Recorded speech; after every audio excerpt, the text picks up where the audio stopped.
Ryan Knight, you know Ryan Knight, right? He used to be a shit lib. He used to be an Elizabeth Warren supporter, and then he saw the light. He saw the light. He sees that it's a big scam, the two-party system, and he says the Democratic Party is a lie, and I bought the lie for 18 years. I fell for the platitudes and performative lip service. I genuinely believe they were for the people, when the truth is that they are for their corporate donors. The people have no representation in America. So he tweeted that out on September 12th, 2020, and it got 7,000 likes. And that pisses off the people who are there to defend the Democratic Party. Who is one of those people? Ryan Grimm at The Intercept. That's his job.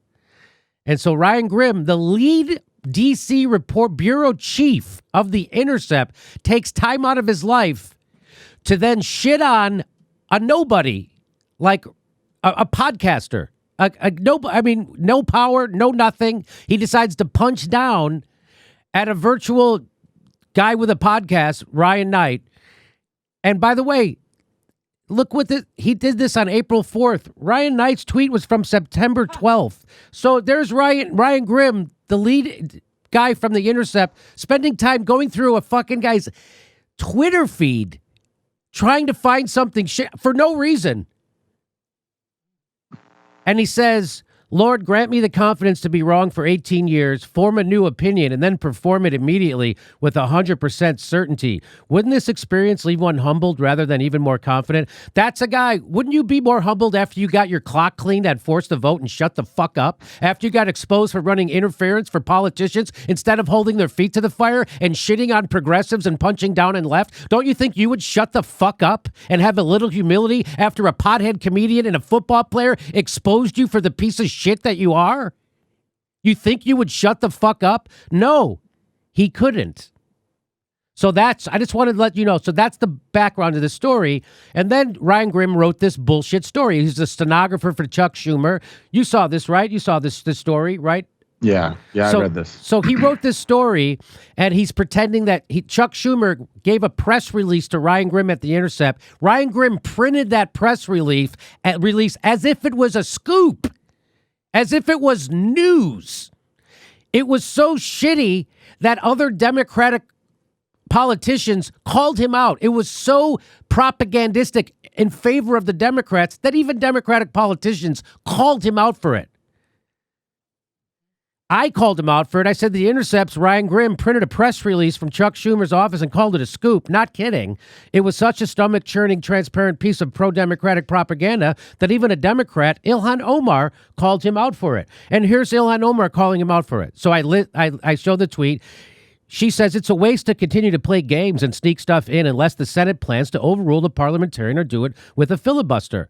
Reporters know that and should be asking the majority leader which strategy he's willing to utilize. So she's calling him out while he's doing a puff piece on the leader of the Democratic Party in the Senate. She's calling him out for it. That's how much of a puff piece fucking stenographer to power Ryan Grimm was. That even a Democrat who he always defends is calling him out for it. That's how egregious it was.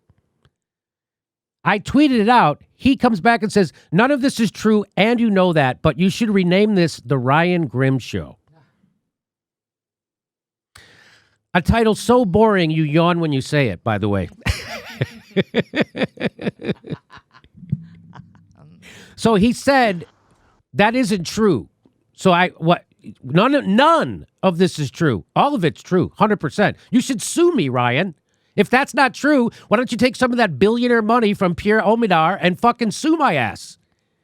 If it's not true, I'm slandering you, right? Go ahead. Sue me. I couldn't sue you because I don't have the resources, but you certainly do. Chad Segal said, what isn't true, Ryan? Please be specific. And he gets 187 likes or 167 likes on that. Ryan Grimm doesn't respond. Another person, what part isn't true, Ryan? 137 likes. Ryan Grimm, nowhere to be found. And he lives on Twitter. Lives there. And you know how I know he lives there? Because when I tweeted this out, it was at 10:59 a.m. No, it was at 6:42 p.m. on April 12th. Here it is. The original tweet was at 5:37 p.m. on April 12th. What time did Ryan Grimm respond to me? He responded to me at 6:38. He's right there. He's right there. I said, what isn't true, Ryan? Please be succinct. What part isn't true? Really? How so? Please be specific. What is he lying about? Ryan Grimm will not respond to that. Because he got caught. He got caught by a pothead comedian in his fucking garage with absolutely zero resources. I've been smoking his ass on the regular since he lied to you about forced to vote. Undermined. This CB Whiffer says, hey, it is true. Schumer is setting up a second confrontation is dishonest framing. That's what Ryan Grimm was writing in that bullshit piece. He said Chuck Schumer is setting up a second confrontation to push the $15 minimum wage. It's dishonest framing. Schumer has zero interest in advancing a $15 minimum wage. Why don't you talk to Dore's criticism constructively and become a better impactful and worthwhile journalist? Because he doesn't have any interest in becoming an impactful or worthwhile journalist. He's wanting to take a 6-figure fucking paycheck for doing the bidding of the establishment. That's what Ryan Grimm does. And now everybody who watches this show knows. And this is the most popular show on the lefty YouTube media. So now more people know than ever. Way more people than read that bullshit Intercept.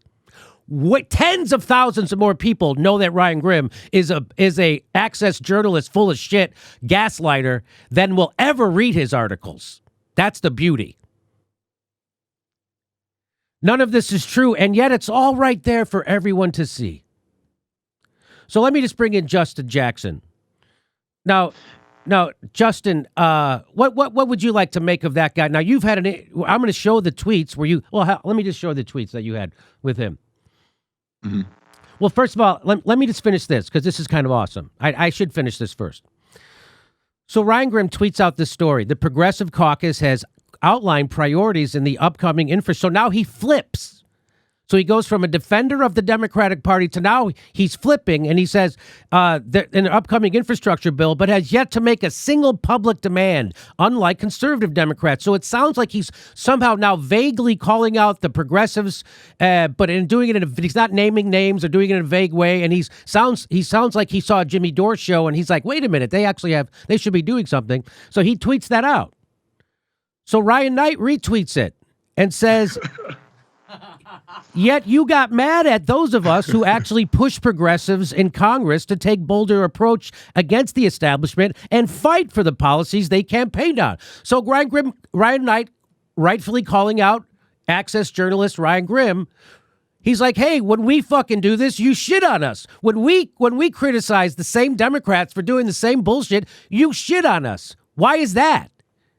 And here's what Ryan Grimm says. He says, I get mad at you for blowing your credibility by doing it wantonly and suggesting people engage in revolution instead of trying to seize the immediate opportunities in front of them. You have a big platform, and I don't want you to waste it is all. Oh, he just cares about so patronizing. Says the guy who's using his bigger platform, the Intercept, for Chuck Schumer press releases. So Ryan Grimm uses his bigger platform to do Chuck Schumer press releases and run interference for the squad. That's what he's using his platform for. But he's worried about a fucking nobody podcaster. He really worries about him misusing his platform. As Ryan Grimm, are you saying this into a mirror? He goes on, Aki Briek says, Ryan Knight, Jimmy Dore, and others have done nothing but demand that the squad seizes the immediate opportunities in front of them. You fucking bullshitter. You toupee wearing bullshitter. All you have been doing is blowing your credibility by wantonly suggesting that people should let the squad get away with blowing each opportunity. By the way, the word of the day is wantonly. It means in a deliberate and unprovoked way, or it could mean in a lustful or sexually unrestrained way. Wish you had this same energy when progressives maybe had a chance to get concessions before voting for a certain House Speaker. Isn't that amazing? And then Ryan Grimm says, even if this has 5%, so he's tweeting out this thing about the PRO Act. And he says, even if this has a 5% chance of passing, why give up? Which is the opposite of what he was saying about force the vote. Right? So he's stepping in it. And he, just like Cenk Uygur is stepping in it, just like all the people who were against force the vote can't help but step in it because force the vote was right. It was correct. And now they keep stepping in it, just like Ryan Grimm is stepping in it right here, because he's not as smart as if he was as smart as he was boring, he would have figured that out. But he's more boring than he is smart, and people think he's smart because somebody that boring would have to be smart. Ryan Grimm is not smart. He's a fucking order taker, and he's just boring. By the way, Ryan, why are you being so divisive? That's divisive to force them to do something, to ask them to take a chance and pass a bill. So force the vote had 5% chance of working, yet you ran interference for no reason. You have a big platform. I just want to see you use it responsibly and not for access journalism. That is exactly right. How did it have 5% chance? The bill is 105 votes short, not 5 votes short. This is Ryan Grimm's comeback. I don't think that's how math works, Ryan. That's not how math works, buddy.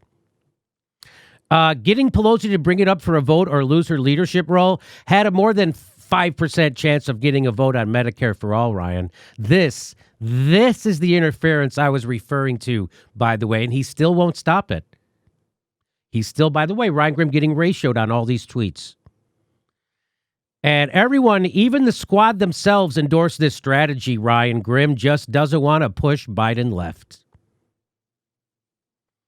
Everyone who piled on Jimmy Dore owes him and the American people a big apology. The failure of the Progressive Caucus is the success of the right-wing tyranny. Now, I'm going to bring in Justin Jackson right now because this is exactly what happened with Justin. Ryan Grimm decides to stick his nose into defending Democratic politicians for no explicable reason except that he's being paid to, because he is.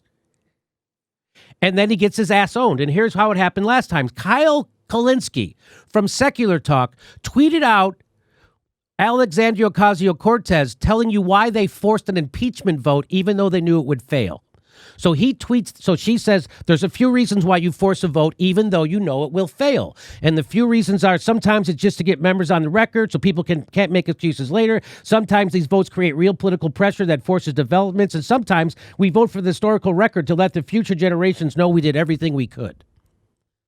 So that's why. So Secular Talk retweets it and said those are some of the main points in favor of forcing a vote on Medicare for all during a pandemic. Well, guess what Ryan Grimm said? It's just a tactic. He's replying to Kyle Clinton. He's out there on Twitter for no reason doing bullshit interference for politicians not using their power to help you. So he responds to Kyle Kulinski, the founder of the Justice Democrats, who is giving the Justice Democrats a fucking hard time for not doing what they're supposed to. And Ryan Grimm is going to defend the Justice Democrats from the founder of the Justice Democrats. That's what a fucking piece of it he is. He says it's a tactic.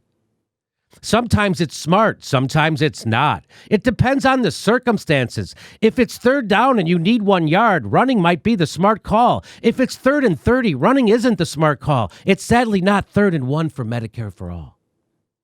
So that's the boringest guy in the world, who I guarantee you never touched a football in his life, making an analogy about football to distract you from force the vote. And to take the heat off of politicians who are fucking abandoning you. Ryan Grimm is being interference for those politicians who are abandoning you. That's what the Intercept and Ryan Grimm are there to do.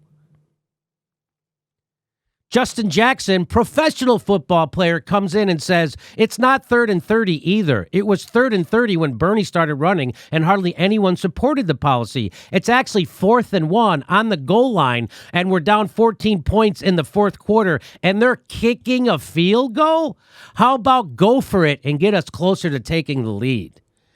Ryan Grimm, again, nerd who doesn't know anything about sports decides to mix it up with a professional football player strategy and says they're worried if they go for it, not only are they certain they won't make it, but they might be tackled in the backfield and turn it over on downs, leaving their movement worse off than it was to begin with. But you saw it before. He said if it has 5% chance of passing, why not 5? So this is, again, shows you he doesn't have any philosophy. He was going to say whatever he can say at the moment to gaslight you. That's what a PR person does. That's what a used car salesman does. That's what a propagandist does, and that's what Ryan Grimm is.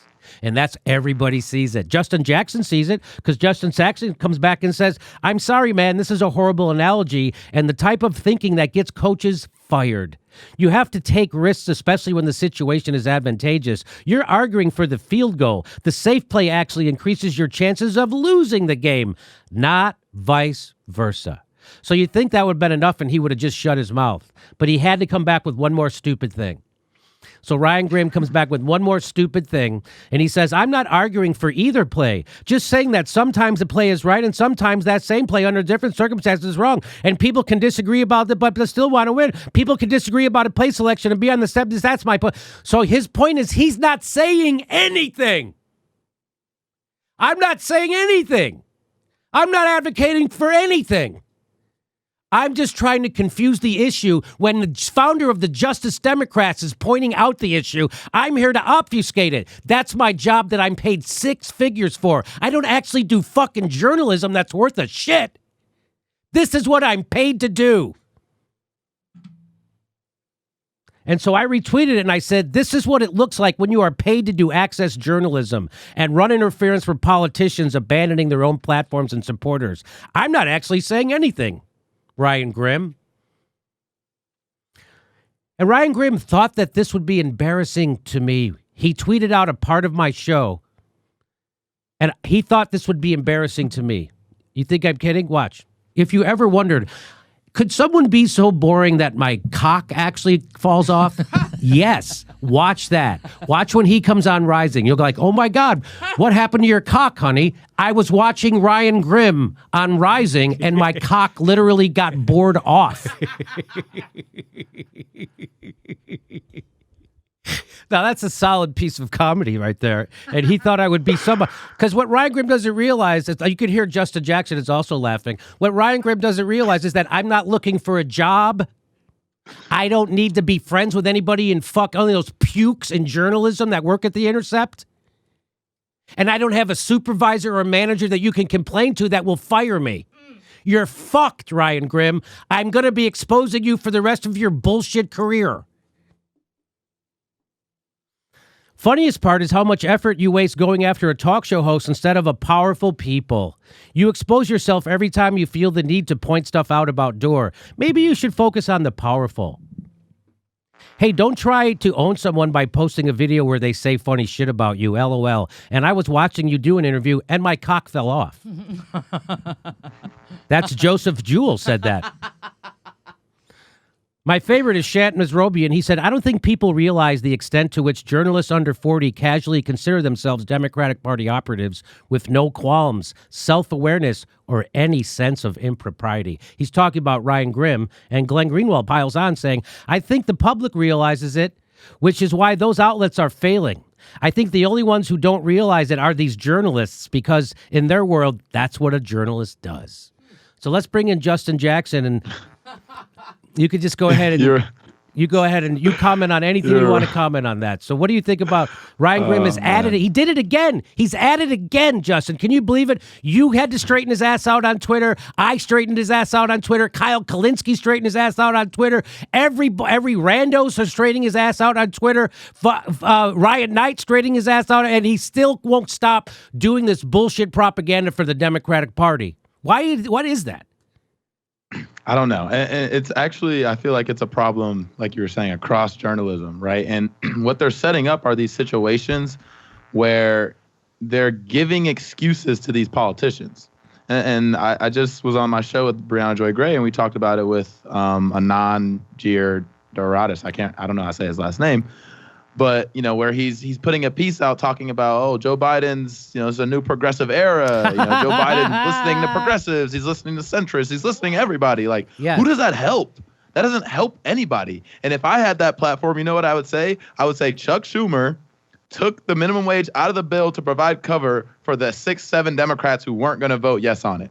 That's what he did. He put a situation where Bernie had to put an amendment up, and then they could have a situation where the Republicans come in, a motion or whatever, and now it needs 60 votes to pass, which of course you're not going to get. Instead of actually putting it in the bill, and then if someone wants to take it out of the bill, then they need 60 votes to do that. So what did they in effect do? What did Chuck Schumer in effect do? He filibustered his own party. That's right. That's what I would say. And so what Chuck Schumer says, it doesn't fucking matter what he says. He's not going to actually do any of these things. He doesn't actually want to push for those things. He's just going to virtue signal because he's scared of a primary from his left. And then if you actually write stuff in your, in your article, giving credibility to that, then you're doing exactly what he wants. That's exactly it's incomprehensible. So, and sometimes, look, Ryan, sometimes you just got to take an L. Okay. Sometimes you just got to take an L. Just take the L and move on. Look, I still use some Intercept stories for my reporting. Okay. So just take the L and keep it pushing. Just all this is just bringing more attention to it. And you're just going to keep getting shitted on. That's all I'm going to say. Yeah. I mean, they still, of course, just like the New York Times still does some good work. The CNN still has a story or two. Everybody could do, but they can't do the important work. Like the important work, the important work like of our imperialism. They can't do it. The fact that we're ramping up another Cold War. The Intercept is part of that. The Intercept is part of ramping up the Cold War. Intercept is, they can't tell you the truth about Syria. They can't tell you the truth about genocide over there. They can't tell you the truth about that stuff. Because, well, you tell me why. Because they're owned by a billionaire, because their editor is completely compromised, because they're all shit liberals, because they're establishment defenders, because what Noam Chomsky taught us in manufacturing consent is still true today at the Intercept. They're there to manufacture consent, and if they're not, they're fucking out of there. Yeah, there's like a softer version of that going on right now, right? It's not like, I mean, the MSNBCs, the CNN, of course, they're still doing that right now. But now we have a lefty, formerly lefty or supposedly lefty media infrastructure that's also doing the same thing, but for the lefty members of Congress, right? Where they're providing cover, they're allowing them to get away with inaction every single opportunity, like people were saying. All these are missed opportunity after missed opportunity after missed opportunity. How many times are we going to let them pass $2-3 trillion bills without getting a single thing for working Americans, right? A single redistributive policy, a single transformational policy. Oh, $3 trillion just got, printed like that, but there's none of that money is going to go towards increasing anyone's wages, right? Just a one-time check. So the billionaires, they get their assets inflated. They get to go out and buy a bunch of shit at 0% interest rates. And what do you get? Oh, you still have $7.25 minimum wage, and here's your little $1,400 check. Shut the fuck up and keep making money for your corporate overlords. And does it make you? It does. It does goes beyond annoying to me to see a guy like Ryan Grimm gaslighting people. He is the problem. Like I have less disdain for a Mitch McConnell because you can see him coming. But a guy like Ryan Grimm who tries to pretend he's not your enemy and is, those guys are insidious motherfuckers. Those guys are scumbags, right? And that's what Ryan Grimm is. And he's being exposed, and he can't stop it now. And he's tweeting at 7 a.m. on Saturdays. He starts tweeting, and he doesn't stop until fucking midnight. And it's because he's scrambling to save his reputation because a little motherfucker like me can expose him. I mean, I was just going to say, the next time you have, you get I would say go watch Breonna Joy Gray interview with O'Connor, right? When you get a politician in the room, ask them the real hard questions, right? Ask them the questions that all the people on the ground, the grassroots, the base who went out and spent money, spent time to support these politicians, ask them what those people are wondering. What are those people wondering? When are y'all going to start doing anything to withhold some votes and actually get a single progressive priority implemented in one of these trillions of dollars, in these packages? When is that going to happen? Because the same, structural or I guess made up barriers and hurdles are still there in these next few infrastructure packages. So if you didn't get $15 in the last one, well, what's your plan to get in the next one? But what we found out through all these interviews that Pramila Jayapal and so many other progressives are doing is that they don't see themselves as an oppositional force. They see themselves as a propositional force. Now, what does that mean? That means they're there to propose good things, frame arguments in good ways, and that's where it stops. That's it. In their mind, that's where it stops. So what is it going to do for that person making $7.25 or $10 an hour, who can't afford their rent, who can't afford, they have to choose between rent, food, healthcare. What is you just proposing these things do for them? If anything, it's almost worse because it's like, okay, I know it's possible, but are you going to do anything to actually fight for that, to make it a reality? No, we're just here to propose good things and frame arguments in good ways to these corporate politicians that have been bought off for decades.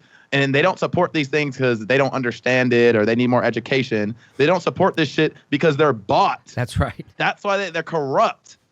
And they knew that going in. That's why someone like AOC went to primary Joe Crowley. So they understand this. It's not that they don't understand that, but now they're parading that because they're in this DC bubble now, and they break bread with these people. So they're like seeing the good in these people. There is no good. There's no good in 2021 after a pandemic if you're still denying people health care. There's no good.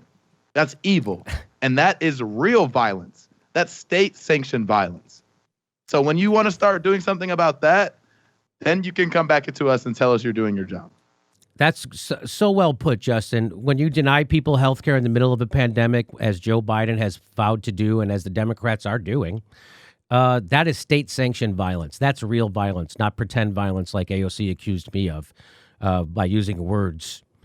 And just what do you make of the D.C. bureau chief of the Intercept taking time out of his day to shit on Ryan Knight and to be obsessed with me?